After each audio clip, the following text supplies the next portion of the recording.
Bien le bonjour! Aujourd'hui, je vais vous parler du bonheur que c'est de pouvoir parler plusieurs langues sur le chemin de Compostelle, et notamment le Camino Frances sur lequel j'ai marché durant l'été 2020. Le Camino Frances se trouve en Espagne, donc évidemment le mieux serait de parler espagnol. Quand je dis espagnol, je me réfère bien entendu au castillan, qui est entre guillemets l'espagnol officiel, celui qu'on apprend à l'école en France par exemple, celui qui est le plus parlé en Espagne comme dans d'autres pays d'Amérique latine. Mais il faut savoir que dans certaines provinces en Espagne, il y a d'autres langues officielles. Vous connaissez très certainement le catalan, parlé en Catalogne, dont la ville principale est Barcelone. Le Camino Frances, lui, passe par le Pays Basque. Le basque, vous connaissez sans aucun doute aussi. Et la dernière province par laquelle le Camino Frances passe est la Galice, où on parle castillan et galicien, ou gallego, et qui est l'autre langue officielle de la province. J'ai un niveau en espagnol très basique. J'ai appris l'espagnol à l'école, c'était ma LV2, mais après l'école, j'ai en fait rarement eu l'occasion de pratiquer l'espagnol, donc j'ai quasiment tout perdu. Et en même temps, le fait de marcher sur le Camino Frances pendant un mois m'a permis de retrouver beaucoup de choses. Et ça m'a fait ultra plaisir d'ailleurs. Je m'efforçais le plus possible de parler espagnol avec les locaux. Et je trouve d'ailleurs que c'est la moindre des choses, même si vous n'avez jamais appris l'espagnol de votre vie. Vous pouvez quand même apprendre par cœur quelques mots d'usage type bonjour, au revoir, merci, s'il vous plaît. C'est pas très compliqué et ça fait toujours plaisir aux locaux de voir qu'il y a un petit effort qui est fait. C'est pareil, par exemple, l'usage quand on croise d'autres pèlerins sur le chemin et de leur souhaiter buen camino, bon chemin. Donc quant à moi, j'ai pu quand même retrouver pas mal de choses que j'avais perdues en espagnol. Ça revient vite aussi une fois que t'es dans le bain. Et vraiment, je m'efforçais à fond de parler espagnol. J'expliquais aux gens que mon niveau d'espagnol était très faible, mais je faisais de mon mieux. Alors, la plupart me disaient que je parlais très bien. Je sais que c'est faux. Mais je sais que j'ai un bon accent. Et pour le coup, ce sont des Espagnols qui me l'ont dit, et de manière très sincère. Ils m'ont dit que j'avais un bon accent, vraiment, et que j'avais un manque de vocabulaire certain, les conjugaisons qui étaient plus trop au top, et c'est vrai que j'ai beaucoup perdu. Mais si je fais l'effort de retrouver, de réapprendre par cœur les conjugaisons, et après ensuite d'améliorer mon vocabulaire, je pense que je pourrais retrouver très vite. Parce que nous avons cet avantage, nous les francophones, c'est que l'espagnol, le castillan, est très proche du français.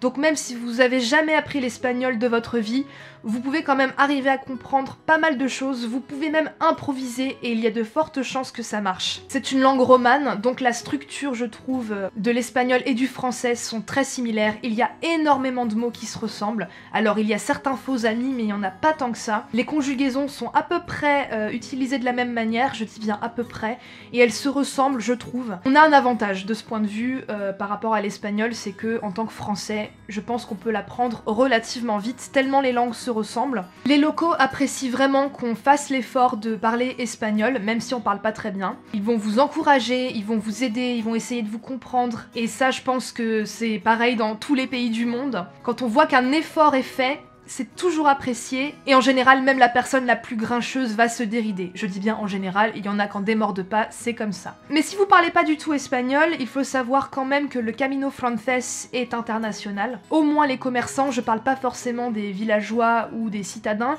mais les commerçants vont au moins quand même plutôt parler anglais, ou alors français, pas mal parlent français d'ailleurs, mieux que l'anglais. Donc vous arriverez toujours à vous en sortir. J'ai marché quelque temps avec une Espagnole qui parlait très bien anglais puisqu'elle avait vécu aux Pays-Bas. Donc on communiquait majoritairement en anglais, elle parlait pas un mot de français, et de temps en temps je lui demandais qu'on parle espagnol, que je puisse m'entraîner, alors j'ai eu beaucoup de difficultés à m'exprimer. C'était très frustrant d'ailleurs parce que par exemple j'ai pu rencontrer une famille d'Andalous qui faisaient le chemin ensemble, ils avaient l'air hyper gentils, mais ils parlaient pas un mot d'anglais, le père un tout petit peu mais vraiment pas beaucoup, il parlait pas français bien sûr. Et moi, avec mon niveau très limité d'espagnol, c'était compliqué de communiquer avec eux, et eux en plus ils avaient un très fort accent andalou, ce qui fait que c'était très compliqué pour moi de les comprendre. Pareil d'ailleurs, quelque chose qui a quand même rendu la compréhension plus difficile. Déjà, la plupart des Espagnols parlent très vite, après si tu leur demandes de parler plus lentement, puedes hablar más despacio por favor. En général ils le feront très bien, mais avec le masque, la mascarilla, ça rendait les choses beaucoup plus difficiles. Mais bon, c'est pareil, c'était une des seules phrases que je savais bien dire d'ailleurs. Je leur disais Lo siento, con la mascarilla es más difícil para mí de entender lo que dices. Je crois que c'est à peu près correct ma façon de le dire. Comme je connais quelques phrases par cœur, beaucoup d'Espagnols étaient persuadés que je parlais très bien, mais je leur disais « Ah non, non, vraiment, je parle pas bien. Je connais certaines phrases, voilà, mais je parle pas très bien, c'est très limité. » Mais je me suis quand même améliorée en un mois, et ça, c'était vraiment cool. Sinon, j'ai beaucoup parlé anglais, et pour le coup, mon niveau d'anglais est très bon. Et je dis pas ça pour me vanter, je le sais. Alors, je me qualifierais pas de bilingue, je suis fluent. Pourquoi je me qualifierais pas de bilingue? Tout simplement parce que je continue de chercher mes mots dans certaines occasions. Des fois j'oublie des mots, ils me reviennent après, je peux encore faire quelques erreurs. Mais je suis quand même fluent parce que je peux parler de tout. Alors parfois quand j'ai pas le vocabulaire précis, je peux broder autour et je peux faire comprendre ce que je veux dire en passant par des chemins un peu plus tortueux. Mais j'arrive toujours à me faire comprendre. Pour le coup, comme c'est un chemin très international, alors cette année c'était européen, j'ai beaucoup parlé anglais avec... Alors il y avait pas mal d'allemands. Je me suis très bien entendue avec un pèlerin qui vient des Pays-Bas. Et aux Pays-Bas, ils parlent hyper bien anglais, les néerlandais sont extrêmement bons en anglais, ils ont un anglais impeccable, donc voilà. Mais j'ai aussi parlé avec un britannique, avec un irlandais qui m'ont dit que j'avais un très bon niveau d'anglais, et j'ai pu parler de sujets tels que le féminisme, l'écologie, l'histoire, voire la politique. Donc ça c'était un vrai plaisir de pouvoir communiquer avec des gens de l'Europe entière, c'était génial. Qu'on puisse se comprendre, qu'on puisse parler de tout, c'était trop bien, j'ai pu vraiment créer des liens avec beaucoup de monde, parce que la barrière de la langue c'est quand même quelque chose... On peut jamais créer de liens très forts, on peut essayer de sympathiser, mais moi je me suis sentie très limitée en espagnol par exemple, et ça faisait longtemps que je m'étais pas sentie aussi frustrée de pas pouvoir m'exprimer dans une langue. Parce que l'anglais ça fait longtemps que je le parle bien, donc j'ai pas de soucis, mais alors l'espagnol, mon niveau est tellement basique, j'étais frustrée. Donc du coup, mon but c'est de parler espagnol aussi bien que je parle anglais. Donc je veux continuer à pratiquer. D'ailleurs, un truc assez cool et assez bizarre pour moi, c'est que quand je parlais anglais, ça s'entend, j'ai un petit accent. Je pense que mon accent, c'est un mix entre l'accent américain et l'accent britannique, même si accent américain, accent britannique, c'est déjà trop large, voilà, mais vous m'avez comprise. Et un peu de français. Du coup, ça donne un truc. Et les anglophones me disent que j'ai un accent. Ils entendent bien que je ne viens pas d'un pays anglophone, mais ils sont incapables de savoir d'où je viens. Donc les nombreuses fois où je leur ai dit « Guess where I'm from », ils essayaient de deviner et ils ont jamais trouvé la France. On m'a souvent prise pour une Allemande, très souvent. Il y a même des pèlerins qui commençaient à me parler en allemand alors qu'ils m'avaient jamais entendu parler. Alors ils m'ont dit que physiquement je pouvais faire penser à une Allemande.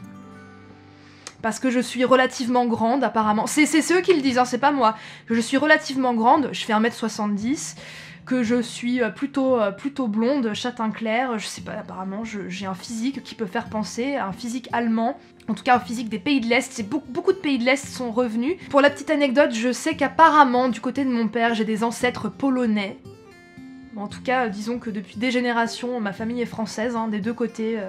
Donc voilà, mais bon, après la génétique, je ne sais pas. Mais on m'a beaucoup prise pour une Allemande. J'ai eu droit aussi à pas mal de pays de l'Est, aussi quelques pays scandinaves. Les gens, ils essayaient de trouver d'où je venais, mais ils ont jamais trouvé la France. Et quand je disais que j'étais française, mais ils en tombaient des nues à chaque fois, parce que ils me disaient... Quoi? Mais d'habitude les Français ils ont un accent vraiment très prononcé, mais toi ça s'entend pas du tout que t'es française. Ah bon? Ils avaient presque l'impression d'être arnaqués. Mais j'étais trop fière de moi, ça veut dire que j'ai pas un gros accent français, que ça s'entend pas. Donc voilà, je suis assez fière de moi sur ce coup-là. Un truc qui était hyper intéressant pour moi aussi, c'est que le néerlandais avec lequel j'ai beaucoup sympathisé, alors lui il parlait un anglais impeccable, il parlait allemand, il parlait aussi le frison, qui est un dialecte néerlandais d'une certaine partie des Pays-Bas, et il parlait aussi pas mal français. Il comprenait mieux français qu'il ne le parlait, comme moi avec l'espagnol, je comprends bien mieux l'espagnol que je ne le parle. Mais du coup, il y a certaines fois où il me demandait de lui parler en français, parfois il me répondait en français, parfois il répondait en anglais parce que trop fatigué pour travailler son français lui en le parlant. Et c'était hyper intéressant pour moi parce que quand il parlait français et qu'il n'arrivait pas à dire ce qu'il voulait dire, je lui disais « say it in English » et je lui traduisais. Et du coup ça me refaisait penser à ma langue maternelle. C'est vrai qu'en général on repense pas trop à sa langue maternelle, c'est un truc qui est acquis, voilà, c'est comme ça on le parle. Et en fait là, le fait de devoir traduire en direct en français ce qu'il m'avait dit en anglais, ça me refaisait penser à comment le français était fichu, sa structure, notre façon de dire les choses, la ressemblance aussi qu'il peut y avoir avec l'anglais, puisque mine de rien, il y a pas mal de ressemblances aussi de mots voisins. Ça se comprend géographiquement, historiquement parlant.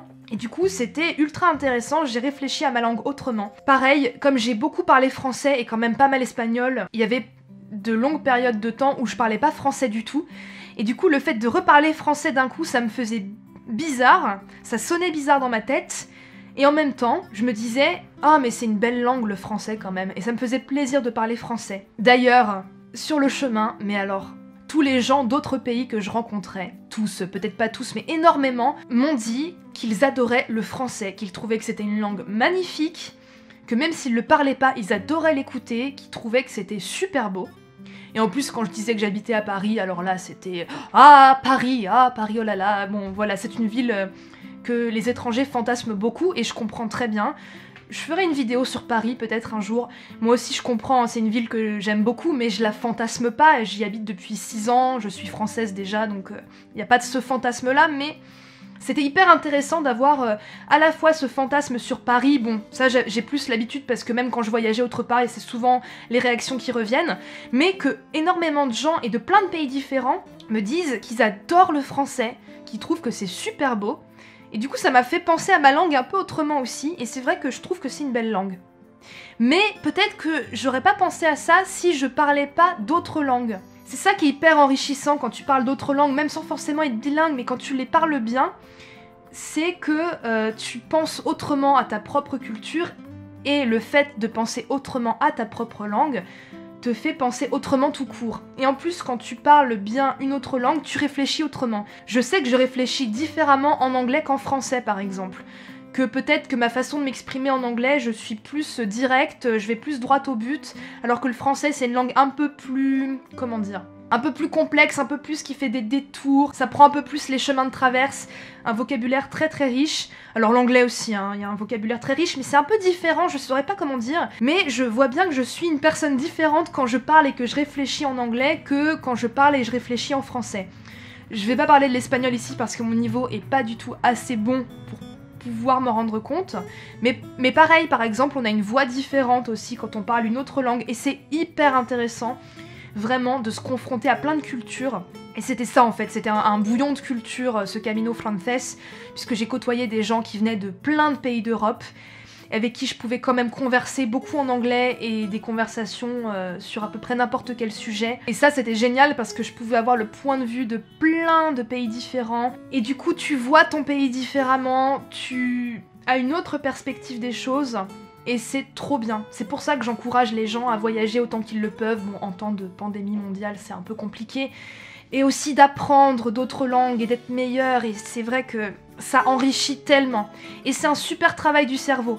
Il y a eu quelques fois où j'étais à une tablée avec des gens qui parlaient anglais, des gens qui parlaient espagnol, des gens qui parlaient français, mais ma tête elle était comme une citrouille après, parce que moi des fois je faisais le travail de traduction aussi, je traduisais de l'anglais au français, du français à l'anglais, de l'espagnol à l'anglais, de l'espagnol au français, et vice versa, et c'était crevant, mais c'était génial, mais j'étais épuisée après, parce que c'est un travail de tous les instants, et en plus quand le cerveau entend plusieurs langues qu'il comprend en même temps, oh là là, ça peut très vite être fatigant, et en même temps c'est génial, et j'étais hyper contente d'avoir un très bon niveau en anglais, de retrouver de l'espagnol, vraiment c'était super, et je peux que encourager n'importe qui à avoir cette expérience. Et puis cessons, nous les Français, d'avoir peur de parler une autre langue en fait.